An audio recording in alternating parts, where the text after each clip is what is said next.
IBN OPD में आपका बहुत बहुत स्वागत है। मैं सुमति सक्सेना लेके चलती हूँ आज आपको एक नए डॉक्टर और एक कुछ नई बीमारियों की तरह। कोरोना पीरियड चल रहा है, लॉकडाउन चल रहा है, इसमें मैं आपसे फिर आज यही गुजारिश करूँगी कि अपने घरों में रहिए, सेफ रहिए, सुरक्षित रहिए और अपनी समस्याएं हमको ईमेल करिए या फ़ोन से आप बात कर सकते हैं।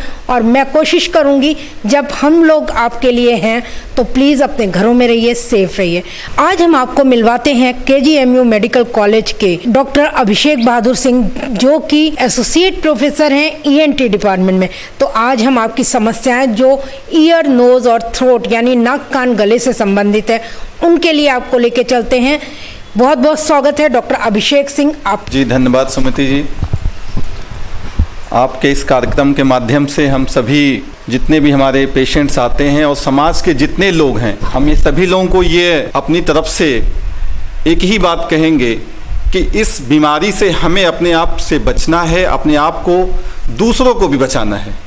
क्योंकि कई बार ऐसा होता है कि हम खुद तो बचते हैं लेकिन दूसरों को नहीं बचा पाते हैं जी। और उसके लिए बहुत ज़रूरी है छोटी छोटी बातों का पालन करना। जैसे कि हम कहीं भी निकलें तो एक सोशल डिस्टेंसिंग का मतलब ये है कि यदि हमें किसी भी तरह से खांसी आ जाए, छींक आ जाए, तो हमारी खांसी और छींक दूसरों तक ना पहुँचे।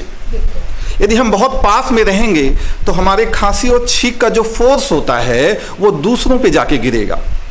और क्योंकि हम अचानक से वो रिफ्लेक्स में खांसी और छींक आती है तो हमारे वश में नहीं होता है कि हम उसको रोक सकें।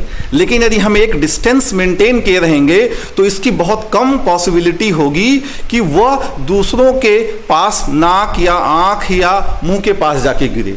तो ये एक बहुत बड़ी इसमें ये सोचने की बात है कि हमें बचाना है।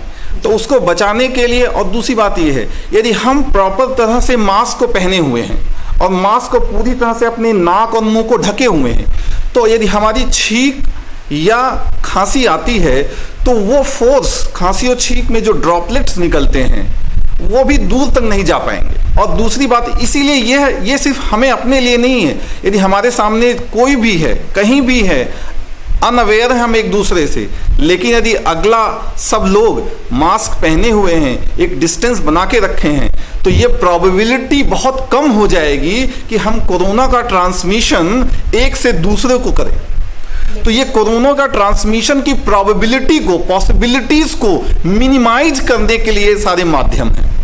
अदरवाइज क्या, ये ऐसी बीमारी है जो कि बहुत ही इजिली, बहुत ही कहते हैं कि बहुत ही आपको पता भी नहीं चलेगा कि, और आप 1-2 मिनट में एक अपने से या किसी और से ले सकते हैं और दे सकते हैं। ये ऐसी बीमारी नहीं है जिसके लिए आपको महीनों, दिन या सालों की ज़रूरत पड़ती हो। इसके लिए आपको मिनट और सेकंड्स में भी आप दूसरों को अपनी बीमारी दे सकते हैं और ले सकते हैं। इस वजह से इसमें हम कोई भी चीज़ बहुत ही अपने आप को ये नहीं सोच सकते कि ना हमें हो सकता है ना हम दे सकते हैं। क्योंकि बहुत सारे मरीज ऐसे भी पाए गए हैं जो कि जिनको कोई सिम्टम्स नहीं रहते हैं, उनको कोई इस तरह का बहुत ही फ्रैंक फीवर नहीं होता है, या गले में दर्द नहीं होती है, खांसी नहीं होती है, और माइल्जिया बॉडी एक नहीं होता है। लेकिन यदि वो भी आपके कॉन्टेक्ट्स में यदि आते हैं लंबे समय तक, तो उनसे भी आपको ये पॉसिबिलिटी हो सकती है, संभावना हो सकती है। तो हमें इन सारी पॉसिबिलिटी को मिनिमाइज करने के लिए, कम से कम करने के लिए, इसके स्प्रेड को ख़त्म करने के लिए, इसके साइकिल को ब्रेक करने के लिए हमें इन सारे जितने भी प्रिकॉशंस हैं उसका पालन करना बहुत ज़रूरी है। और ख़ासकर यदि हम कहीं बाहर जाते हैं, कोई चीज़ हम अपने हाथों से टच करते हैं, तो भी हम क्या करते हैं, अपने पूरे गर्दन के ऊपर वाली चीज़ को अपने हाथ से छूना ही नहीं है, चाहे अपनी आँख को, चाहे नाक को, चाहे मुंह को। क्योंकि हमारे हाथ में भी वो वायरस, किसी भी वस्तु को हम टच करते हैं, छूते हैं, तो वो वायरस हमारे हाथों पे आ सकता है, हमारी उंगलियों पे आ सकता है। और उसके बाद यदि हम कोई भी चीज़ और भी टच करेंगे तो हमने मतलब उस वायरस को एक वस्तु से दूसरे वस्तु पे रख दिया। अब हो सकता है उस वस्तु को कोई और पर्सन, कोई और जना आके उसको छूता है, वो वायरस अपने अंदर ट्रांसमिट करेगा। तो इस वजह से इस बात को बहुत ज़रूरी है कि हम अपने हाथ को पूरी तरह से किसी भी वस्तु को छूने से बचें, और यदि छू लिए हैं तो उसके बाद कम से कम अपने हाथ को साबुन और पानी से धो सकते हैं, सैनिटाइज कर सकते हैं, या ये भी ना हो तो कम से कम अपने हाथों को और चीज़ों को छूने से बचाएं। ना ही अपने आप को छुएं, ना ही किसी भी वस्तु को मत छुएं जब तक कि आप अपने हाथ को पूरी तरह से साफ ना कर लें या सैनिटाइज ना कर लें। डॉक्टर साहब, पहला क्वेश्चन उठाते हैं। ये क्वेश्चन आया है देवरिया से। इन मरीज का कहना है कि हमें सर्दी जुकाम हो रहा है, क्या करें? देखिए, अमूमन सर्दी जुकाम के बहुत सारे कारण हो सकते हैं।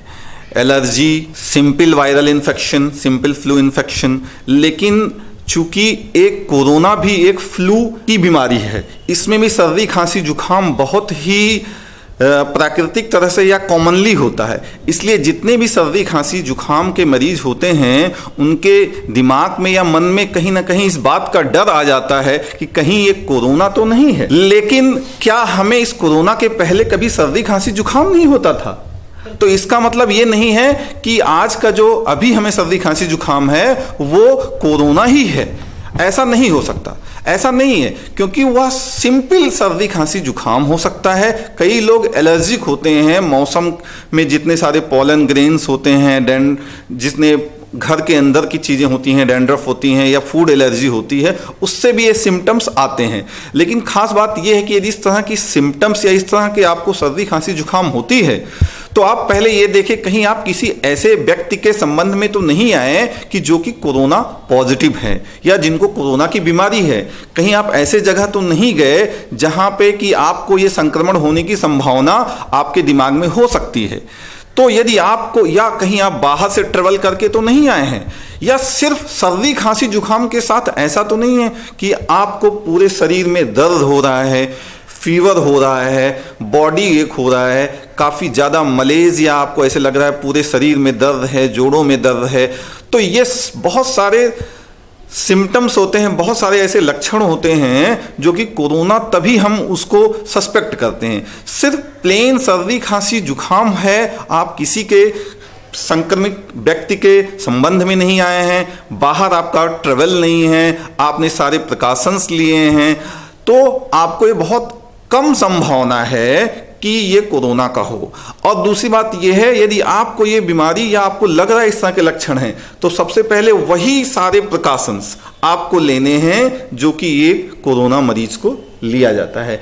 सबसे पहले आप अपने आप को इस तरह से आइसोलेट करें कि वो सर्दी खांसी जुकाम घर के परिवार के और सदस्यों को ना जाए, क्योंकि ये सिंपल सर्दी खांसी जुकाम भी स्प्रेड होता है, वैसे ही स्प्रेड होता है जैसे कि कोरोना, वो भी सर्दी खांसी जुकाम से ही स्प्रेड होता है। इसलिए हम हमेशा, आज से नहीं, इतने सालों से जो भी व्यक्ति, जो भी मरीज आता है सर्दी खांसी जुकाम से, तो हम उसको हमेशा ये बात समझाते हैं कि खुले में मत खांसिए, खुले में मत छींकिए, जो भी चीज हो अपने एटलीस्ट कोई भी एक रुमाल अपने चेहरे के सामने रखिए। एटलीस्ट सबसे अच्छा तरीका है, यदि आपको रिफ्लेक्सली सर्दी खांसी आ रही है, अपना हाथ एक चीज और है, अपना हाथ अपने चेहरे की तरफ मत रखिए, इससे और फैलने की संभावना होता है। सबसे अच्छा तरीका होता है कि आप अपने बाह को इस तरह से कर लीजिए कि आपके यहाँ, क्योंकि यहाँ पे आप अपने हाथों से नहीं टच करेंगे, क्योंकि आप यदि इस तरह से आपने खांसा अपने हाथ के ऊपर, अपने उंगलियों के ऊपर, तो क्या है, आपके वायरस पार्टिकल इस पे आ जाएंगे, फिर अपने आप किसी वस्तु को छुएंगे, कोई और आके उस वस्तु को छुएगा, तो आप उसको स्प्रेड कर सकते हैं। तो आप ऐसी जगह पे उसको खांसिए या छींकिए कि वो दूसरा कोई उस जगह को टच ना करे, छुए ना। इसलिए ये बहुत जरूरी है कि आप दूसरों को यह स्प्रेड ना करें, और आप रेस्ट करिए। आप जो है थोड़ा गुनगुना पानी पीजिए, गुनगुने पानी का गार्गल कीजिए, और अच्छे से जो है अपना खाने पीने का सही से ध्यान रखिए, रेस्ट करिए। तो ये जो नॉर्मल वायरस जो इन्फेक्शन है, जो फ्लू होता है, जो कि मौसम में भी होता है, या एलर्जिक राइनाइटिस होता है, ये आपका 1-2 दिन के अंदर ये खुद ही ये ठीक हो जाएगा। और यदि आपको लगता है कि ये सीवियरिटी बढ़ रही है, आपकी सांस, इसके साथ साथ और सिम्टम जैसे कि सांस लेने में आपको तकलीफ बढ़ रही है, खांसी बढ़ रही है, बुखार और तेज आ रहा है, पूरे शरीर में ज़्यादा से ज़्यादा दर्द हो रहा है, आपको ज़्यादा वीकनेस का अनुभव हो रहा है, तो फिर आप किसी विशेषज्ञ या अपने जगह पे कोरोना टेस्टिंग के जगह पे संपर्क कर सकते हैं। लेकिन एक बात का हमेशा ध्यान रखिए कि कुछ भी हो, खुद से दूसरों को बचाना बहुत जरूरी है। दूसरा सवाल है सर गाजियाबाद से, इनका कहना है मेरे 15 दिन से गले में दर्द हो रहा है, क्या करें? देखिए, गले में दर्द ये सामान्यतः मैं फिर कहूँगा कि गले का दर्द जो है बहुत सारे कारणों से होता है। क्या आपको पहले से ही कोई इस तरह की बीमारी गले में रहती है? क्या आप बहुत ज़्यादा ठंडे चीज़ों का इस्तेमाल करते हैं? क्या आपको गले में कुछ इस तरह की चीज़ें खाते हैं जिससे आपको प्रॉब्लम बढ़ती है या घटती है? इन सब चीज़ों सभी चीज़ों का ध्यान आपको रखना होगा। और गले में दर्द है तो आप अपने आप को उन चीज़ों से बचाइए जिससे आपको ये तकलीफ़ शुरू होती है या आपके तकलीफ़ में इससे बढ़ोतरी होती है। रही बात सिर्फ गले की दर्द, तो सिर्फ गले की दर्द जिसमें यदि आपको बुखार ना हो, सर्दी खांसी जुखाम ना हो, शरीर में दर्द ना हो, तो ये आपकी संभावना बहुत कम है कोरोना की। हो सकता है आपके गले की एक क्रॉनिक पहले ऐसी कोई प्रॉब्लम हो जिसकी वजह से ये आपको गले में दर्द हो रही हो, इसलिए आप सारी चीज़ों का प्रिकॉशन लें। ठंडे चीज़ों, बहुत ज़्यादा ठंडे चीज़ों का इस्तेमाल ना करें, रेस्ट करें, थोड़ा गुनगुना गर्म पानी का सेवन करें और रेस्ट करें, और बहुत ज़्यादा तीखी चीज़ों का इस्तेमाल ना करें, तीखी और खट्टी चीज़ों का इस्तेमाल ना करें, और हो सके तो किसी विशेषज्ञ को दिखाएं और कोरोना का प्रिकॉशन जरूर लें, खुद भी बचें, दूसरों को भी बचाएं। सर तीसरा क्वेश्चन आगरा से है, इनका कहना है कि मुझे खांसी 15 दिन से आ रही है, क्या कहीं ये कोरोना तो नहीं? देखिए, सिर्फ प्लेन या सिंपल खांसी ये बहुत सारे कारणों से होती है। किस एज ग्रुप में आप हैं, आप एलर्जिक तो नहीं हैं, आप एजमेटिक एस्थमा तो नहीं है, आपको ब्रोंकाइटिस तो नहीं है, आपको गले में जीआरडी या हाइपर एसिडिटी की वजह से जो जीआरडी की प्रॉब्लम होती है वो तो नहीं है, किस समय आपको खांसी आती है, आप कोई दवा तो नहीं लेते, क्योंकि कुछ दवाइयों का साइड इफ़ेक्ट्स भी खांसी होता है। इसलिए सिर्फ प्लेन खांसी बहुत सारे कारणों की वजह से होता है। लेकिन यदि सिर्फ प्लेन खांसी है, उसके साथ में बुखार नहीं है, उसके साथ में पूरे बॉडी एक नहीं है, पूरे बॉडी में दर्द नहीं है, सांस लेने में तकलीफ नहीं है, तो ये संभावना बहुत कम है आपको कोरोना की। हाँ, आपको और सारी बीमारियों को उसमें एक्सक्लूड करने के लिए ज़रूर ईएनटी या पल्मोनरी विशेषज्ञ को दिखाने की ज़रूरत पड़ेगी। एक और मरीज है सर, ये गोरखपुर के हैं, इनका कहना है इनको सर में दर्द हो रहा है और सूंघने में दिक्कत है, क्या करें? जी, सर में दर्द और सूंघना, अगेन ये सारी समस्याएं जो हैं ऐसी समस्याएं होती हैं जो कि ईएनटी से रिलेटेड, आस्था से रिलेटेड, न्यूरोलॉजिकल प्रॉब्लम बहुत सारे कारणों की वजह से हो सकते हैं। इसलिए सबसे पहले ज़रूरी है यदि आपके मन में जो डर है कि कहीं ये कोरोना की वजह से तो नहीं है, यदि आपको बुखार नहीं है, यदि आपको सांस लेने में दिक्कत नहीं है, यदि आपको खांसी नहीं है, यदि आपको और कहीं से कोई कांटेक्ट नहीं हुआ है, पहले तो अपने आप से इन चीज़ों को एक्सक्लूड कर लीजिए। यदि ये सब चीज़ें नहीं हैं और सिर्फ आपके सर में दर्द हैं, तो ये हो सकता है आपको साइनस की समस्या हो सकता है आपको माइग्रेन की समस्या हो सकता है आपको आँखों में कोई प्रॉब्लम हो, आपके आँखों में चश्मे की आवश्यकता हो। तो इसलिए आपको ये बहुत ज़रूरी है कि जब भी आपको समय मिले तो आप अपने इन सभी चीज़ों को, आँखों को चेक कराइए। आपको न्यूरोलॉजिकल कोई और इसके साथ समस्या ना हो तो न्यूरोलॉजिस्ट को दिखा सकते हैं, और अपने ईएनटी विशेषज्ञ से कि जो कि कोई साइनस की प्रॉब्लम ना हो, कोई और नाक की कोई समस्या ना हो, ये सारी चीज़ों को एक्सक्लूड करके ही हम आप इस समस्या से निजात पा सकते हैं। और रही कोरोना की बात, तो ये हेडेक है और आपको सूंघने में दिक्कत हो रही है, तो हो सकता है आपके नाक में कोई डीएनएस हो या कोई मांस हो या पॉलिप हो, तो ये आपको नाक के अंदर की जांच कराने से ही ये आपको ये पूरा चीज़ पता चल पाएगा कि इसका क्या कारण हो सकता है। और हाँ, कभी कभी कोरोना के मरीजों में ये चीज़ देखी गई है कि उनकी स्मेल, सूंघने की क्षमता कम पाई गई है कुछ कुछ स्टडीज में। लेकिन ऐसा नहीं है कि उन मरीजों को सिर्फ और सिर्फ सूंघने की क्षमता ही कम एक सिम्टम्स था, उसके साथ उनके और जो सिम्टम्स, मेन सिम्टम्स कोरोना के हैं, बुखार, खांसी, पूरे शरीर में दर्द, सांस लेने में तकलीफ, इन सभी समस्याओं के साथ ये उनमें टेस्टिंग की गई या उन कुछ भी मरीजों में ये कंप्लेंट पाया गया, सूंघने की क्षमता को में कमी पाई गई। इसलिए यह सिम्टम्स, यह आपका जो ये सूंघने की क्षमता में कमी का ये जो आपका ये प्रॉब्लम, परेशानी है, सिर्फ इसके बेसिस पे ये बिल्कुल नहीं कह सकते कि आपको कोरोना की संभावना है। ये आपको कोरोना की संभावना इससे बिल्कुल नहीं हो सकती है, आपको और कोई प्रॉब्लम हो सकती है। इसलिए आप जरूर से जरूर सारे विशेषज्ञ को दिखा के अपना आगे का इलाज कर सकते हैं और कोरोना से आप इस संबंध में निश्चिंत रहिए। ये एक क्वेश्चन आया है सर, हरियाणा से, इनका कहना है मरीज की आवाज में बदलाव आ गया है, क्या करें? मरीज की आवाज़ में बदलाव, इसके मतलब हमारे जो लैरिंग्स होता है, जहाँ से हमारी आवाज़ का प्रोडक्शन होता है, वहाँ पे, और हमारे जो आवाज़ का जनरेशन होता है वो लंग से होता है और जो प्रोडक्शन होता है वो लैरिंग से होता है। अब ये सारी आवाज़ बदलने के भी बहुत सारे कारण होते हैं और ये आवाज़ धीरे धीरे बदलाव हुई है या अचानक से हुई है, और उसके साथ में क्या मरीज को और कोई लक्षण है कि नहीं है। क्योंकि यदि सिर्फ आवाज़ में कोई बदलाव है, इसके मतलब कि ये लैरिंग्स के वोकल कॉर्ड्स की बीमारी होने की ज़्यादा संभावना है। इसका कोरोना से कोई लेना देना नहीं है। क्या इसके साथ में मरीज को और कोई सांस में लेने में दिक्कत हो रही है, मरीज की एज कितनी है, मरीज को ऐसा तो नहीं है कि बहुत सारे पहले से कोई इसके इस तरह की बीमारी रिकरेंट होती रही है, तो इसमें बहुत सारे मेडिकल और सर्जिकल प्रॉब्लम्स, इश्यूज होते हैं आवाज़ बदलाव के लिए। उसके लिए आपको एक ENT विशेषज्ञ को दिखलाना होगा।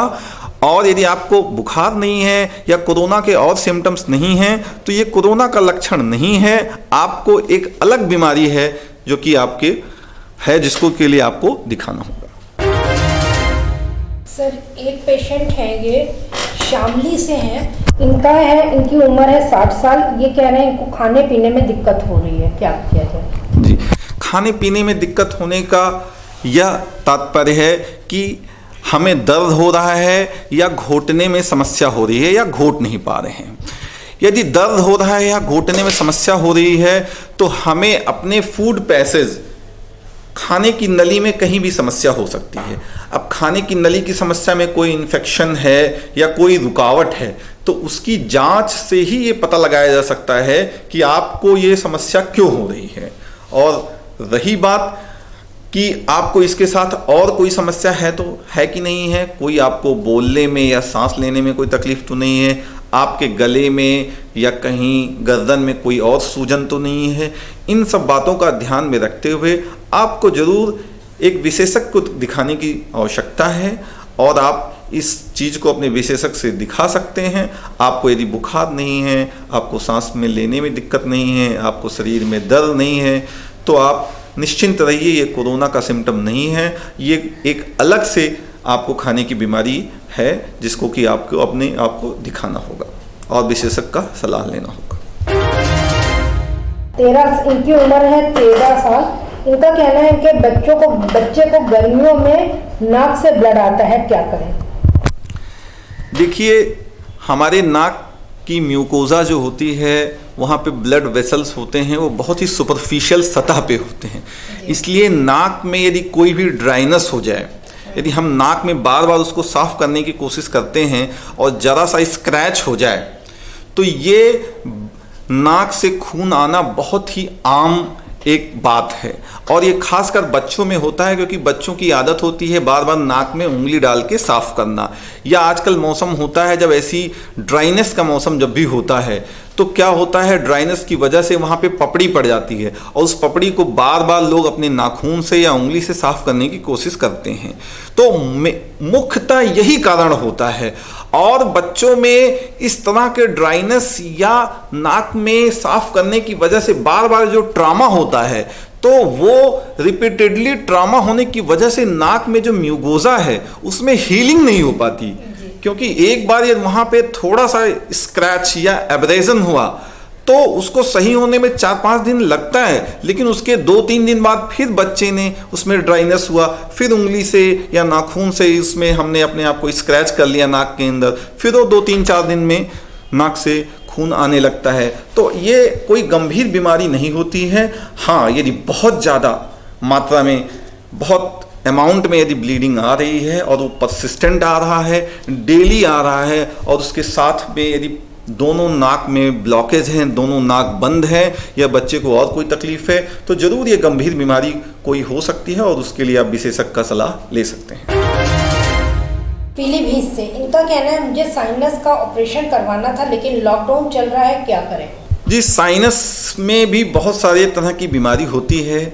उसमें आपको किस तरह की बीमारी है, क्या आपको एक क्रॉनिक प्रॉब्लम है जिसको कि मेडिकल मैनेजमेंट या दवाओं के द्वारा कुछ महीने तक आपके प्रॉब्लम समस्याओं को दूर किया जाए और इस दौरान ऑपरेशन या सर्जरी से बचा जा सके, तो शायद ये आपके लिए ज़्यादा बेहतर होगा। क्योंकि ऐसे इन्वायरमेंट में जिसमें कि हम नहीं जानते कि कहाँ से हमें कोरोना मिल सकता है, कहाँ से हम कोरोना एक दूसरे से स्प्रेड हो सकता है, तो जब तक कि बहुत ऐसी कोई गंभीर समस्या ना हो कि जिसका सर्जरी के अलावा और कोई उपचार और कोई इलाज ना हो, और तब तक यदि हम ऑपरेशन से बच सकते हैं, मेडिकल ट्रीटमेंट के द्वारा अपनी प्रॉब्लम को हम टाइम बाई कर सकते हैं या 1-2-3 महीनों के लिए इसको पोस्टपोन कर सकते हैं, तो आप इसको अपना मेडिकल मैनेजमेंट आप इसको कंटिन्यू रखिए। और जैसे ही थोड़ा सा ये कोरोना का ये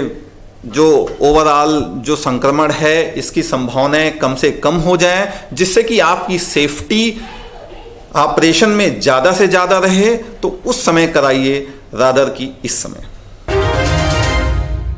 एक पेशेंट है, इनका कहना है मेरा साइनस का ऑपरेशन हुआ था, लेकिन कोरोना में लॉकडाउन की वजह से मैं फॉलो अप नहीं करवा सकी, मुझे क्या करना होगा? देखिए, साइनस के ऑपरेशन के बाद सबसे ज़्यादा ज़रूरी है कि आपको जो दवाएं प्रिस्क्राइब की गई हैं आप उनको खाते रहिए, और नाक के अंदर की जो धुलाई जिसको नेजल डूशिंग कहते हैं, वो साइनस के ऑपरेशन के बाद बहुत ही ज़रूरी होता है और उसको आपको बहुत महीनों तक करने होते हैं। आप नाक की धुलाई करते रहिए और अपने डॉक्टर से टेलीफोनिक सलाह ले सकते हैं यदि आपको कोई ऐसी समस्या नहीं है, कोई आपको गंभीर इस तरह की कोई समस्या नहीं है, तो आप अपने फॉलोअप को डायरेक्ट डॉक्टर के साथ थोड़े दिनों के लिए पोस्टपोन कर सकते हैं और अपने नाक की धुलाई या स्टीम लेना उसको कंटिन्यू रखिए।